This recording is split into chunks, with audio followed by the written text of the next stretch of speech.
My brothers and sisters in Christ, the Church in the United States celebrates National Vocations Awareness Week this week.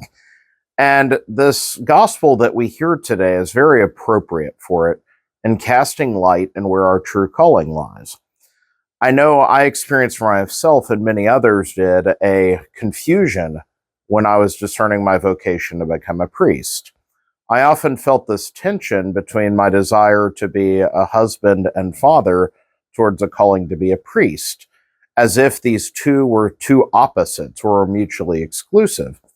And it was only as once I knew my vocation as a priest and was undergoing transformation, formation, that I came to realize, well, my desire to be a husband and father were a necessary part of my vocation to be a priest. These weren't opposite things.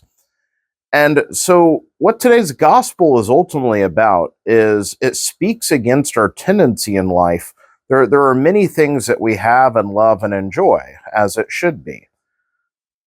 For example, as a priest, Father Jeff, I'm not married. I don't have biological children in this way, but nonetheless, I'm someone. I love God. I love being my priest. I love the parish, the work that I do. I love my family. I love my friends. I love sports. I love the hobbies that I do. I love traveling. There are all these various things, but at the end of the day, all of them are secondary to the love of God. I'm a disciple of Jesus Christ. So some would say, well, yes, as a priest, that's the choice that you made, was to put love of God, love of the church amongst all else. And that's where the error is. Because in fact, the answer is the same for the one who is married and has children, or no matter what vocation we're called to.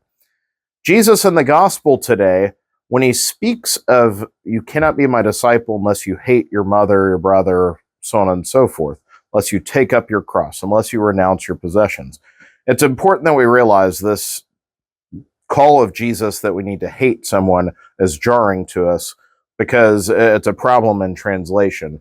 The usage of the word hatred in this way is actually a Jewish idiom that speaks to love something greater than loving another. It's a comparative.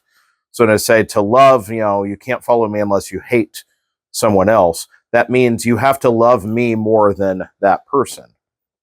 So for all of us, no matter what our vocation is, we have to love God above all other things. But so often we get caught up in trying to juggle everything. Like, I want to love God and be a good with him, but I also want all the things that I want.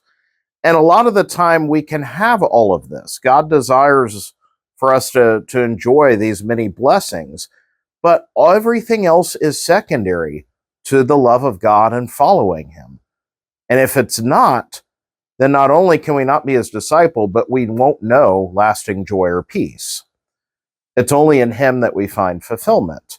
And so, even for the one who is married, no matter how much the husband loves his wife or the wife loves her husband, this is part of the calling to follow God. And the love of God must be greater than even that of the spouse, must be greater than that of the children, than of one's job, than of one's hobbies, of all these other things. And so, while we're not all called to forego all relationships or to sell everything that we have, all of it must have no claim on our hearts compared to the love of God. Our heart must be undivided. For the most part, we don't have to choose in a singularity. We don't have to forego all these other things in life necessarily. But when it comes down to it, our heart must be undivided. God has it all. And in our love of God, we partake in these other things, and that they help us to grow in holiness, to grow in love. But our heart cannot be divided. We must choose him above all else. And as long as we try to just placate God or have him be a part of our life, but we chase another love that is greater, whether that's a person, whether that's a career, whether that's a thing, we will never know lasting joy or peace, because this ultimately will be fleeting. But instead, when our heart is completely rooted in God, when a love of God is everything, then we will find ourselves growing and being stretched. Our capacity grows greater and greater, and we will come to know and love even more things. Our love for other people will be greater. Our love and enjoyment of things will be greater. When God is our everything, it is then and only then the rest of the goodness of other things will be truly knowable to us. May God bless you all.